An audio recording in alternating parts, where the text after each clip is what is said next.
And the Emmy goes to CBS Evening News, Ramadi on the front line. As the Marines start to head out, they pass these Iraqi men who they believe must know if an attack is coming, but they offer no warning. On the final approach to the base, they find the shopkeepers have fled, their goods still on display. Then it begins.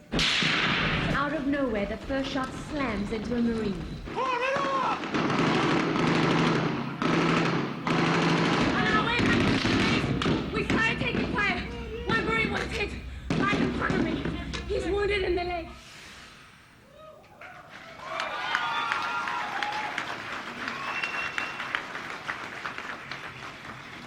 Thank you very much to everybody who's here tonight and to the Emmys.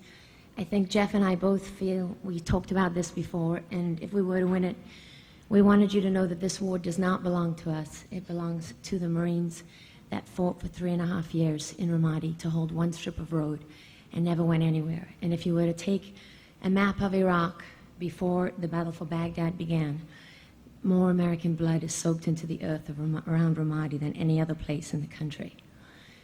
And when we went to cover this story, just Jeff and I, he wasn't actually working for CBS Evening News, he was working for 60 Minutes.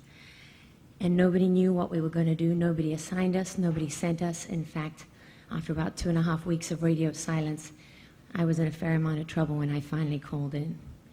But I believed in covering this story because day after day we would sit in Baghdad and get press releases about the deaths of American Marines and soldiers in Ramadi, and have no way to show what they were living through.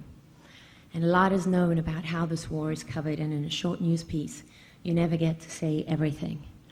But I want to leave you with one image of what our time in Ramadi was like. When we went there, the whole city was awash with sewage. There was nothing left of the infrastructure. We waded through sewage every day, sometimes literally up to our waists. We had no water to wash or food to eat, and those are the conditions in which the Marines are working every single day. It was so dangerous that the Army refused to supply them downtown. So most of them lived on what they had sent over from home, from their families and from their friends. And Jeff and I were in the kitchen the one day with the Marines, we were talking, and one of them threw away a few pieces of moldy bread, and another kid got up from the table and went and picked the bread out of the trash and said, "Don't do that, man, we can still eat this."